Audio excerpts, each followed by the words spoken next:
أعوذ بالله من الشيطان الرجيم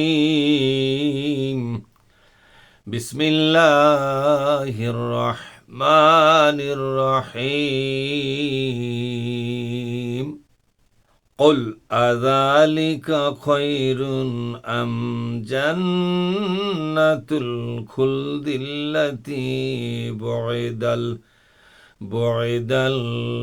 المتقون كانت لهم جزاء ومصيرا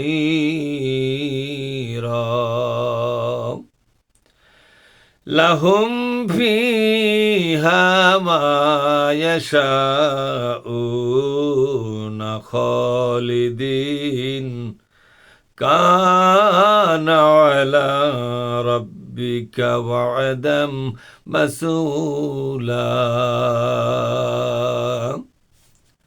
الحمد لله رب العالمين والصلاة والسلام على سيد المرسلين وعلى آله وأصحابه أجمعين أما بعد সম্মানিত দ্বীনী বন্ধুগণ, আমি আপনাদের সামনে কোরআনুল কারীমের 25তম সূরা সূরা আল ফুরকানের 15 এবং 16 নম্বর আয়াতটি পড়ে আপনাদেরকে শোনালাম। আসুন এই দুটি আয়াতের মধ্যে আল্লাহ তাআলা যে বক্তব্য পেশ করেছেন, আমরা সে বক্তব্যগুলোকে জানবার এবং বুঝবার চেষ্টা করব। আমা তৌফিকি ইল্লা বিল্লাহ। আল্লাহ পাক বলছেন, কুল, হে নবী বলে দিন।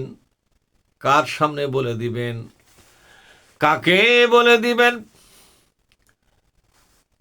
যেই সমস্ত লোকের সামনে আপনি বারবার কোরআনের দাওয়াত পেশ করেছেন, কোরআনটাকে বুঝিয়ে দিয়েছেন, কিন্তু কোরআনের কথা শোনার পরে, বোঝার পরে ওরা জেনে বুঝে কোরআনের বিরোধিতায় লিপ্ত হয়েছে। ওরা দুনিয়ায় নিজেদের আধিপত্য, নিজেদের প্রভুত্ব প্রতিষ্ঠিত রেখে নিজেরা দুনিয়ার ভোগ বিলাসের মজা লুটবে। সেই জন্য আপনার দাওয়াত কবুল করা তাদের জন্য তারা নিজেরাই বিপজ্জনক বলে মনে করতেছে এবং তারা উঠে পড়ে লেগেছে কোরআনের আলোচনাকে বন্ধ করার জন্য, কোরআনের সমাজ নির্মাণের আন্দোলনকে মাটি চাপা দেওয়ার জন্য তারা উঠে পড়ে লেগেছে। এই সমস্ত লোকদেরকে বলে দেন, ওগো নবীজি আপনি বলে দেন, তোমরা বলো আযালিকা খায়রুন, এটাই কি ভালো মনে করলে নাকি? অর্থাৎ তোমাদেরকে পরকালে জাহান্নামে দেওয়া হবে। জাহান্নামের ভিতরে গিয়া বারবার মরণ কামনা করিয়াও মরণ হবে না, বরং চিরদিনের জন্য তোমাদেরকে বেঁচে রাখা হবে। তবে সেই বেঁচে থাকা হবে জাহান্নামের একজন বাসিন্দা হয়ে, আর মরণ হবে না। ওই যে জাহান্নাম, ওর থেকে বাঁচার জন্য যে মরণ চাওয়া, কোনোটাই যখন পূরণ হলো না, আল্লাহ তাআলা বলছেন, নবীজি আপনি বলে দিন ওরা কি চায়। ওরা কি দুনিয়ার এই ইসলামের বিরোধিতায় লিপ্ত হইয়া জাহান্নামের খড়িতে, জাহান্নামের জ্বালানি হয়ে থাকতে চায় নাকি জান্নাতুল খুলদিল্লাতি বুইদাল মুত্তাকুন, নাকি মুত্তাকি লোকদের সাথে আল্লাহ রব্বুল আলামিন যে বেহেশতের ওয়াদা করেছেন, যে সম্মান ও মর্যাদা দেওয়ার ওয়াদা করেছেন, তাদেরকে সুখে রাখার এবং মর্যাদাবান করে রাখার যে ওয়াদা করেছেন, ওই জান্নাতটাই তোমাদের ভালো হবে, নাকি এই দুনিয়ায় কোরআনের বিরোধিতা করিয়া, কোরআনের সঙ্গে দুশ্মনী করিয়া, কোরআনের আন্দোলন, ইসলামী আন্দোলনকে বাধাগ্রস্ত করিয়া তোমরা যে এই দুনিয়াতে একটু সুখ শান্তি থাকতে চাও, এতে করে পরকালে তোমাদের জাহান্নাম হবে অনিবার্যভাবে।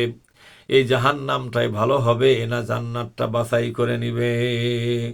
কানা আলা রাব্বিকা ওয়াদাম মাসউলা। আল্লাহ পাক বুঝালেন, কোরআনের পক্ষে, ইসলামের পক্ষে, ইসলামী আন্দোলন করে গেল যারা, ইসলামকে জাতীয়ভাবে প্রতিষ্ঠিত করবার জন্য চরম চেষ্টা করে গেল যারা, আল্লাহ পাক বলছেন তারা তো জান্নাতে যাবে, এই জান্নাতে তখন যা যা বলবে, এরা যখন জান্নাতে যাবে, জান্নাতের ভিতরে তখন এরা যা কিছু দাবি করবে, লাহুম ফিহা মা ইয়াশাউনা খালিদিন। ওই জান্নাতের ভিতরে যা চাইবে আল্লাহ পাক সেটাই তাদের সামনে হাজির করে দিবেন। এবং এই জান্নাতের ভিতরে হঠাৎ করে 2-1 মাস নয়, 2-4 বছর নয়, চিরস্থায়ীভাবে আল্লাহ তাআলা জান্নাতটাকে তাদের উপহার হিসেবে দেবেন। আর এটা আল্লাহ পাক বান্দার জন্য অবশ্য পালনীয় একটি ওয়াদা করেছেন, যে ওয়াদাটা আল্লাহ পাক নিজের দায়িত্ব পালন করিয়া জান্নাতি লোকদেরকে আল্লাহর আমাইশ এবং সম্মানে রেখে দিবে।